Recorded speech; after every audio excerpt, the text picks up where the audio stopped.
अच्युतं केशवं रामनारायणं कृष्णदामोदरं वासुदेवं हरिं श्रीधरं माधवं गोपिकावल्लभं जानकीनायकं रामचन्द्रं भजे अच्युतं केशवं सत्यभामाधवं माधवं श्रीधरं राधितं इन्दिरामन्दिरं चेतसा सुन्दरं Devaki नन्दनं नन्दजं सन्ददे।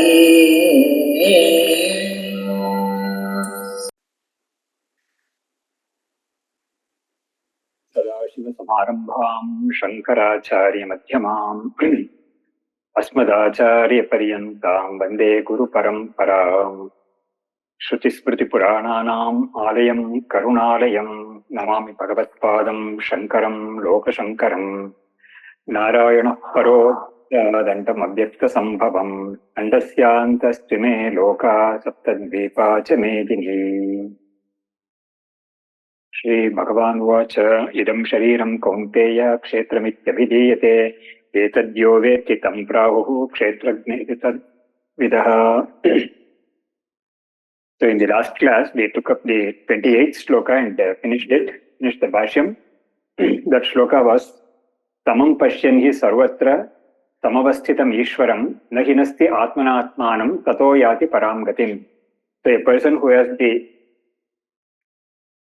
vision of unity of Atman and equality of Atman in all bodies, such a person is the realized one, and he will not harm or hurt or even kill the Atma by himself.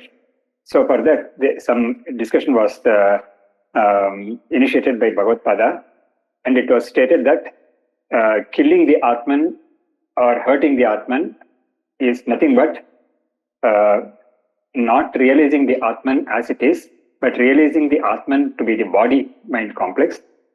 So that is the meaning of that statement. So in this next shloka, Bhagavad Pada introduces the next shloka 29 this way: Sarvabhutastham Ishwaram samam pashyan nahinasti atmana atmanam iti uktam tat anupapannam swaguna karma vailakshanya bheda bhinneshu atmasu ityetate ashankya aha. So the doubt or the question that arises after hearing the earlier shloka is this: it was stated that a person has the vision of unity and equality in all the bodies, but then that is not proper because the beings are of different nature. Tat anupapannam swaguna karma vailakshanya bheda bhinneshu. So the bodies are different in nature, and there is so much of variety in that, and there is so much of contradictions and all that in such bodies, and how can there be a vision of equality or oneness? So that is the question. So this kind of question has been raised and answered before also in earlier chapters also, but now it's being reiterated. Prakrityaiva cha karmani kriyamanani sarvashaha yah pashyati tatha atmanam akartaram sa pashyati. So the Bhagavan says, Prakrityaiva cha karmani kriyamanani sarvashaha. So the person who has got the right vision, he will know the role of Prakriti and he will know the truth of the Atman. So he will know both.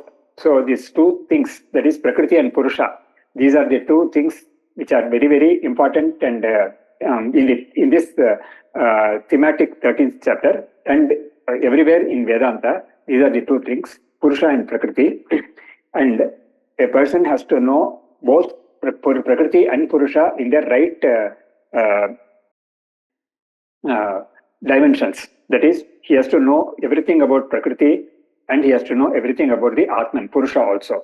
So here, the Prakriti, he knows clearly that all actions are done by Prakriti alone, but not by the Atman. So Prakrityaiva hi karmani cha karmani kriyamanani sarvashaha yah pashyati tatha atmanam akartaram sa pashyati. And he knows very well that the Atman is a non-doer. So he is only a witness. The Atman is only a witness and never a doer at all. No action ever can happen in the state of the Atman or in the domain of the Atman, because we have to remember that any action can take place only and only when there is a body-mind complex. But then Atman is devoid of body-mind complex, so it cannot perform any action at all. So this is the idea. Prakritihi Bhagavataha Maya Trigunatmika. So Bhagavad Pada defines that Prakriti as Bhagavan's Maya, that is Vishnu Maya. That is also a very popular name in the scriptural literature for this Maya. And another name is Avidya, and another name is just Maya. Then some people, even the word Avyaktam also means Prakriti. Avyakritam, Avyaktam, they are all different names for Ajnanam, also is one name. So Prakriti is Bhagavataha Maya Trigunatmika. So he says it is Bhagavan's Maya. How can we say that? Because it is Bhagavan or Brahman or Ishvara is the one with the power called Maya or Prakriti, creates, sustains and withdraws the universe. So this Maya as a power is essential. One cannot do away with it. So it has to be there along with Brahman. But then Maya and Brahman, both of them do not enjoy the same level of reality. That also has to be very well remembered. So in Vedanta, this Maya has got a lower level of reality, because Maya is always dependent on the one who uses the Maya Shakti. So Maya does not have an independent existence. Even its existence is dependent upon on Bhagavan or Brahman. And in the 7th chapter, Bhagavan says, Mama Maya Duratyaya. Daivi Shesha Gunamayi Mama Maya Duratyaya. He says, it's my Maya. And he also says that Mameva ye prapadyante Mayam etam tarantite. So he says that my Maya is extremely difficult to cross over, because the samsara is because of Maya only. But then one can definitely transcend Maya if he is totally devoted or totally seeking the true nature of Bhagavan, who is above Maya. So all beings, they are all within the grip of Maya. But if anyone has to transcend Maya, they have to know the Atman or Brahman, which is above Maya. So Maya is Trigunatmika. So it has the three gunas, Sattva, Rajas and Tamas. And with these three gunas only, the entire creation will be created, sustained and also resolved at the time of Pralaya. Then Mayam tu Prakritim Vidyat, he is citing the Shweta Shotara, famous Upanishad passage. Mayam tu Prakritim Vidyat, Mayinam tu Maheshwaram. So that is the line there. Maya is to be known as the Prakriti, and the Mayin, the one who is wielder of the Prakriti or the one who uses the Prakriti, is called Maheshwara or Ishvara.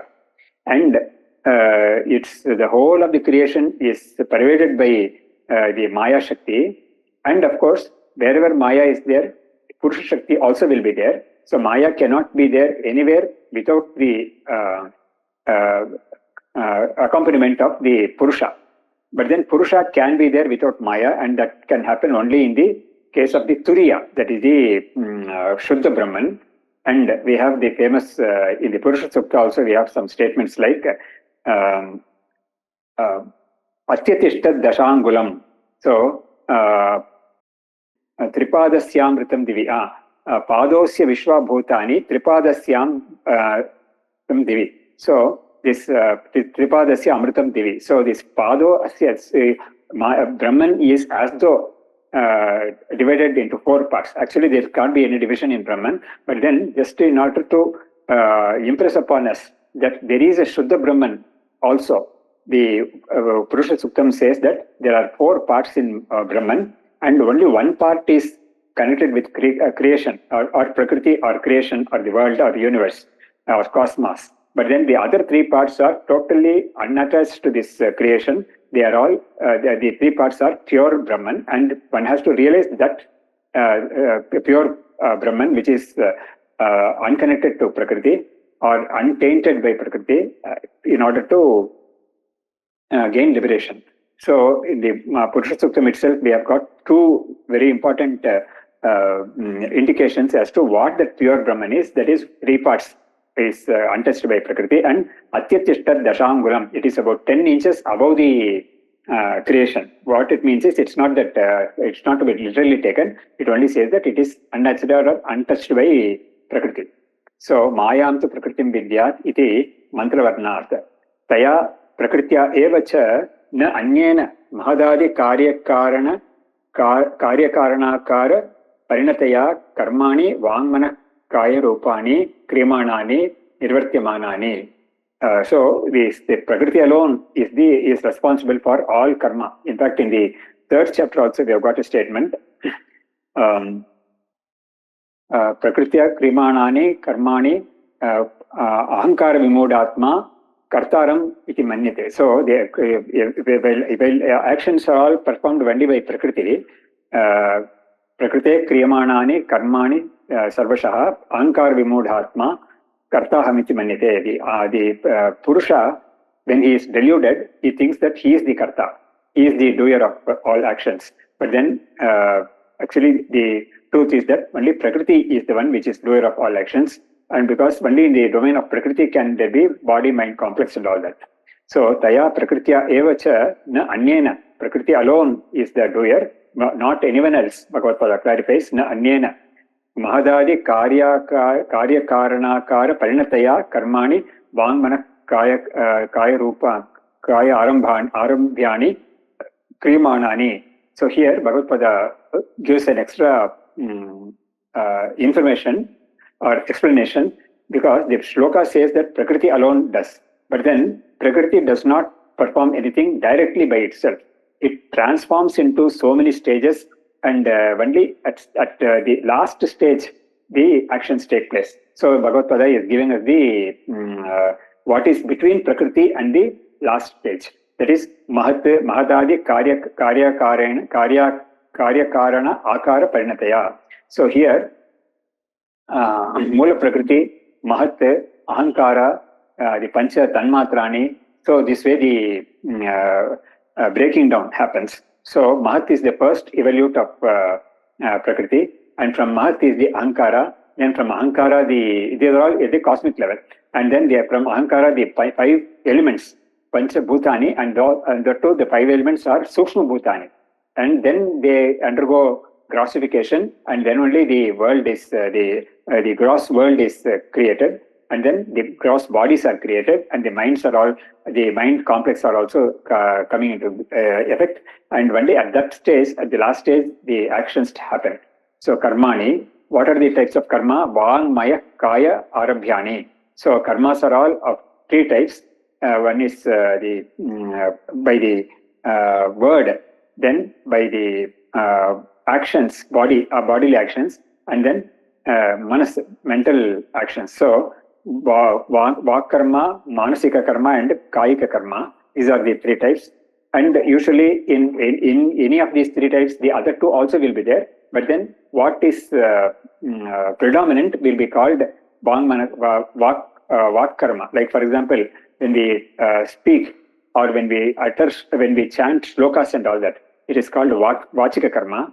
Then manasika will be when a person deliberates or does dhyanam and all that, or does a lot of thinking activity, then it's called manasika karma. And kayika karma is like bodily actions like walking, sitting, running, doing pradakshina and all that. So all three of them will be involved in all actions, but then each one will be having a predominant role. So then only it's called kayika karma or vachika karma or manasika karma.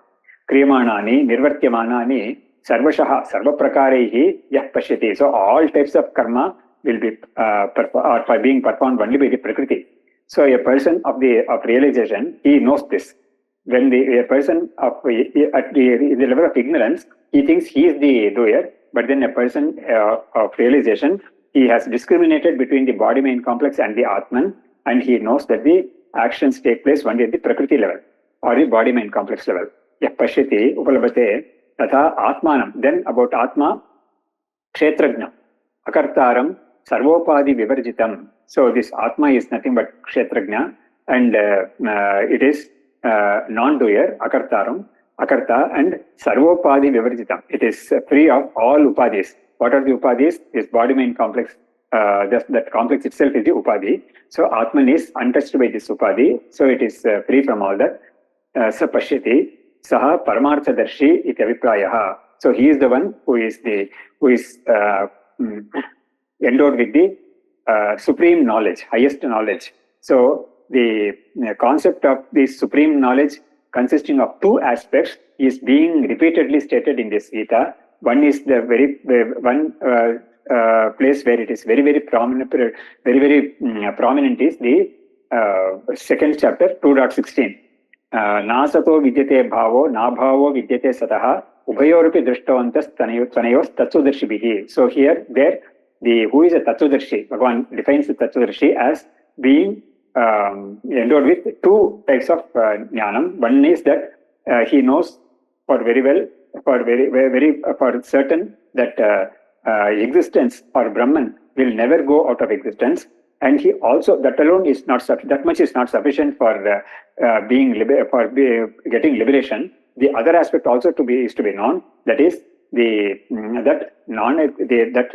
world or the mithya or the prakriti does not have an existence at all in all three periods of time. So these two have to be very clearly known. And here, for example, in this shloka, we get both these aspects of knowledge. And going further, in the last shloka of this chapter itself, it will be stated again. So that is why Bhagavan says that in the beginning of this shloka chapter itself, a person has to get the knowledge of both kshetram and kshetrajna. It is not just sufficient if he gets the knowledge of kshetrajna. That is not sufficient. He says kshetram also has to be known very clearly. Only then, because the reason is the samsara is because of the kshetram and kshetrajnam and being mixed up wrongly.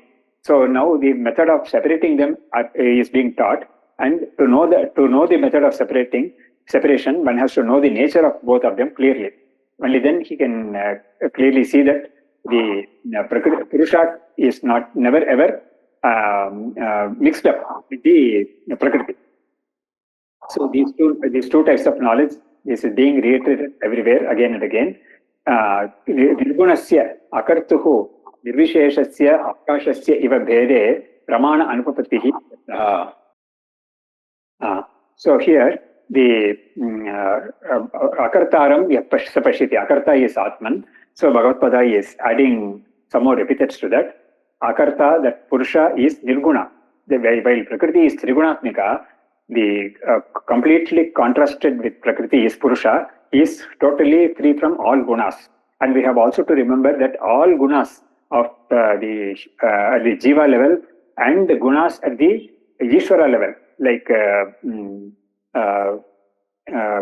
Parakramatvam, Sarvajagan Niyamakatvam, Sarvajagat Srishtisthiti Layakartritvam, all these gunas which we come across in the Puranas and the scriptural lore about the Saguna Brahman or Ishvara, even those gunas are only products of this Trigunatmika Maya.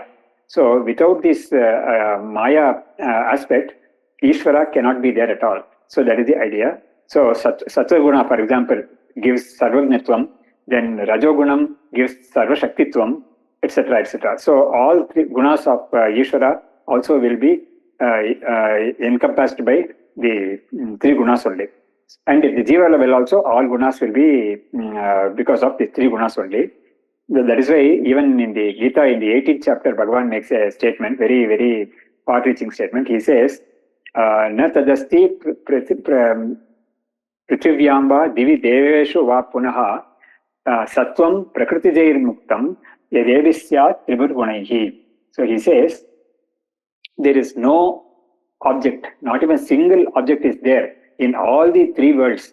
That is, in the entire creation, in all the 14 worlds, there is not even a single object or aspect which is not free from the three gunas. So that means the pervasion of gunas is the range is so very great. It doesn't leave anything in creation. So if we have to talk of the guna-free situation, it has to be only Atman, and which transcends the cosmos or the world.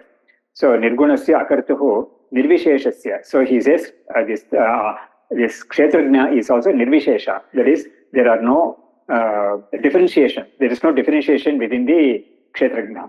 Akashasya iva, he gives the example, Akashasya iva bhede pramana anupatihi tirtaha. So, just like the Akasha, there is ether, there are no divisions in ether. So, in the same way, in Atman, there can't be any divisions at all. So, we can't say that the Atman in one body is different, the Atman in another body is different. No, that is not possible at all, because Atman can't be divided at all. And that aspect also is taught in so many places in the Gita itself. And in this chapter also it has been taught. Then next shloka, Punarapi tadeva samyak darshanam shabdantarena prapanchayati. Again, the same right vision or right knowledge that is being stated in a different, in a rephrased manner. So shabdantarena prapanchayati. Yada bhuta pratak bhavam ekastham anupashyati tata eva cha vistaram brahma sampadyate tada. So yada, when a person comes to this right understanding, bhuta pratak bhavam ekastham anupashyati. So this ekastham, that is this Atman, everything is situated in Atman. That is, everything is having its support in the Atman. That is, everything is ultimately to be stated that everything is superimposed on the Atman.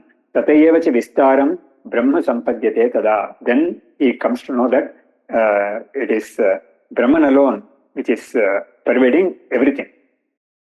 So in the Bhashyam, Bhagavad Gita says, Yada yasmin kale bhuta pratak bhavam bhutanam pratak bhavam prataktvam ekasmin atmani sthitam ekastham anupashyati. So there is variety in the Prakriti, but there is no variety in Atman. So all the variety in the Prakriti, that is the differences in the Chetanam, there is so many species of living beings, and differences in the Jada aspects, like Nadi, Giri, Samudra and all that. There is a lot of variety in the Prakriti, both living and that is Tavara and Jangama, and also Jada and Chetana. So in this, there is a lot of variety. So bhuta pratak bhavam, bhutanam pratak bhavam, prataktvam, ekasmin atmani sthitam, ekastham. So that variety is established, or it is having a support, or to say in the ultimate terms, it is superimposed on the Atman. Anupashyati, Shastra Acharya Upadesham. Why we have to say that it is somebody superimposed? Why can't we say that it is simply placed in the Atman? No, it can't be said, because the two are of entirely different natures, and there can be a physical contact only when there is the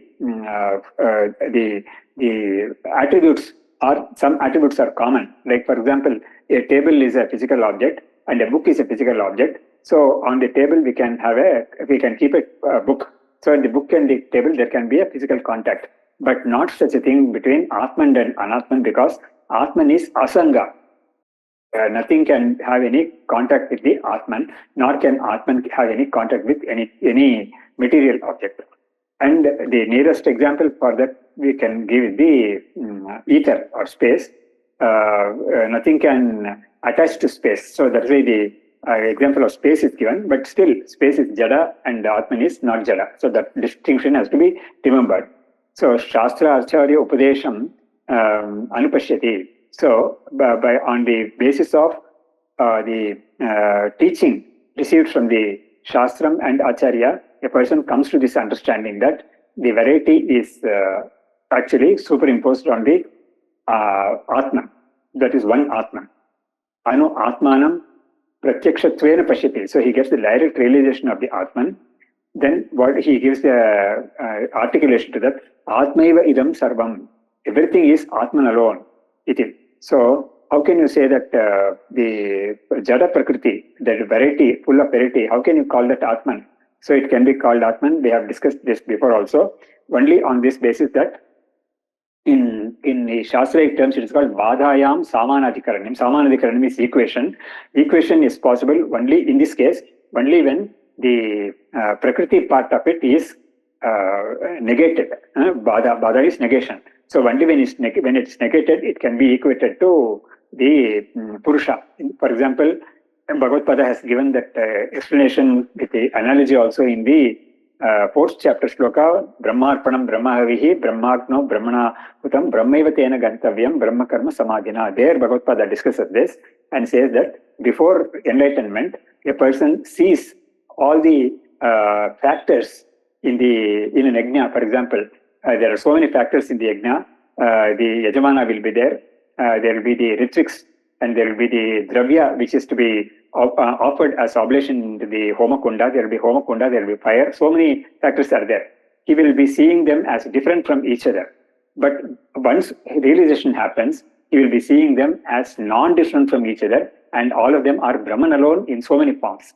So that is the idea. So there also Bhagavad Gita gives the analogy. A person who is under the delusion or Brahma, that a silver, that is, he thinks that a piece of shell is silver. He doesn't know that it is a piece of shell. He thinks it is silver. And post realization, that is when he comes to know that it is actually a piece of actually a piece of shell, his realization is that, oh, this silver that I had been perceiving is actually this shell alone. In other words, this shell alone was wrongly seen by me as silver. So in this manner, there can be an equation of the superimposed or imagined silver with the real shell.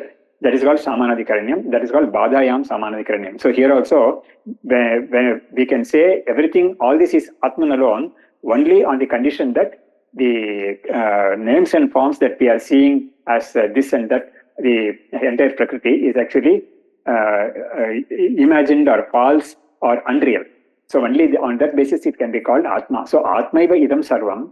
That's also a Shruti passage in the Chandogya Upanishad. Iti tata evacha tasmadeva cha vistaram utpattim vikasam atmatah pranaha atmatah asha atmatah smaraha atmatah akasha atmatah tejaha atmatah apaha atmatah avirbhava tirobhava atmato annam. So in this passage, the Chandogya Upanishad teaches that everything is Atman. Whatever we see in this creation, it is having its origin in the Atman. So from Atman alone, everything is originated. All the Panchabhutas, their effects, everything are originating from this Atman alone. So that is the statement. He gives that. So here also, what is involved in this statement is Karya Karana Ananyatvam. That is, the Karyam, that is the effect, is non-different from the Karanam. The Karyam does not have an existence apart from the cause. The effect does not have an existence apart from the cause. And this has been taught with three famous analogies. The clay products, gold products, and iron products in the sixth chapter of the Chandogya Upanishad. Vacharammanam vikaro namadeyam mritiketyava satyam. So that statement teaches that the effects are only names as effects, but as cause alone they are substantial. So what is substantial in an effect is only its cause, not the name and form, which is only an accretion, which is only an acquired thing and which can go away at any time. So this is the idea. So that way, Atman alone is the cause of everything, and Atman alone is the real, and everything is unreal. The effect is unreal. Ityavam adi prakarehi vistaram yada pashyati. So vistaram is the expanse, or the Atman alone has expanded as this whole universe in this manner. Just like we can have another analogy, a person sleeping on the who is asleep, he is a single individual. He knows he is limited. Body-mind complex is limited for him. He knows that very well. But then when he is in a dream, he sees so many things. So all those things is actually a projection, an expansion of himself, which he has not, of course, done willfully, but it just happens. But when he wakes up, he knows that, oh, all this I saw in the dream is actually me alone. So in the same way here also, this whole expanse, Vistaram, is actually of the Atman alone. Brahma sampadyate, Brahmaiva bhavati tada tasmin kale ityartha. So at that time, he becomes, he realizes that he is none other than Brahman, that aproksha jnanam, aham brahmasmi, that akandakara vritti is being stated in this shloka. यदा भूतपृथग्भावम् एकस्थम् अनुपश्यति तथैव च विस्तारं ब्रह्म सम्पद्यते तदा. So we can end this session here. नारायणः परो व्यक्तादण्डमव्यक्तसम्भवम् अण्डस्यान्तस्थिते लोका सप्तद्वीपा च मेदिनी. शास्त्रं शारीरमीमांसा देवस्तु परमेश्वरः आचार्याः शङ्कराचार्याः सन्तु मे जन्मजन्मनि. विद्याविनयसम्पन्नं वीतरागं विवेकिनं वन्दे वेदान्ततत्त्वज्ञं विदुषेखरभारतीम्.